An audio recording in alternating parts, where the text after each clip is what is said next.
Graad 7, 2026, Westernoord Primêre Skool, Weskaap. Tema kies, onderwerp, dis tyd om lief te weer te kies. Dit is tasbaar, maar mens kan nie aanvat nie. Dis satynsig, tog kan het oorwin. De lek of die jare uit die penne van skrywers en donsbetonge van filosofe. Wat is dit?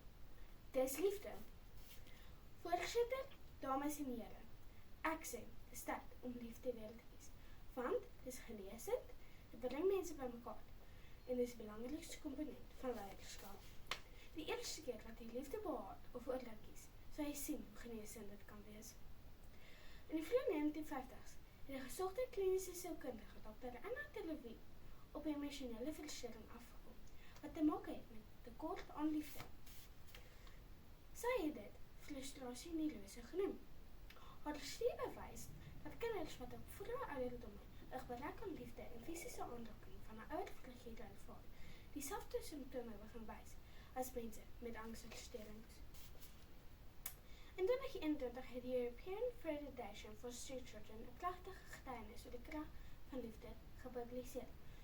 Die storie fokus op 100 straatkinders van Baltimore wat suksesvolle entrepreneurs geword het. 'n Navorser het 'n onderhoud met elkeen van hulle gevoer om uit te vind wat die keerpunt in hul lewens was. Al 100 het verwys na die gedachte invloed van 'n onderwyser op hul lewens. Die onderwysers op hul beurt het gesê dat hulle net gefokus het om die kinders lief te hê.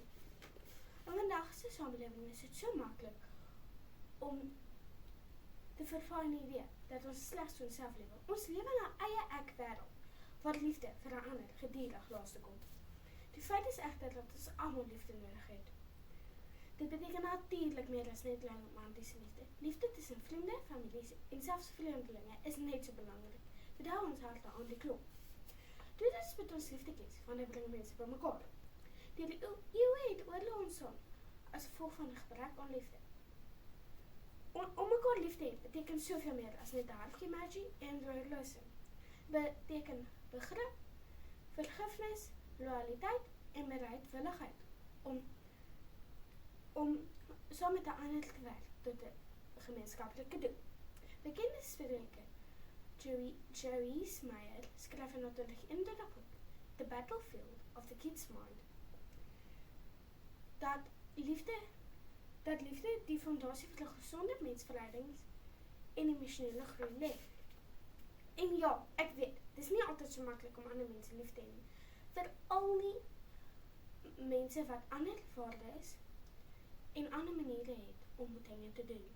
En dis juist dan wanneer liefde die nodigste is. Om uit te reik na 'n ander wat nie soos jy is nie, sê meer van jou kapasiteit om lief te hê as jou dade teenoor mense naaste aan jou. As alle wêreldleiers dalk minder gefokus het in slewe na mag en meer gefokus het om hul vyande en hul mense lief te hê, sou die wêreld dalk vandag 'n beter plek gewees het. En dit volg mooi op my laaste. Daartens moet ons liefde kies, want dit is die belangrikste komponent van leiderskap. Dit is baie maklik om 'n gesag op ander mense af te doen, maar dan verdien jy nie respek nie. Ware leiers het 'n ware invloed. Hulle kommunikeer nie deur aggressie of strukture nie, maar deur visie, passie, verhoudings en liefde. Wanneer jy liefde leiding neem, wil mense na jou luister en jou volg. Ware entrepreneurs weet dat verhoudings die sterkste geldeenheid in die besigheidswêreld is. Hersiende navorsing in die internasionale joernaal vir toegepaste sielkunde, Leader Positive Relational Energy, a Systematic Review 2024, bespreek empiriese bewyse dat leiers se positiewe gedrag soos nederigheid,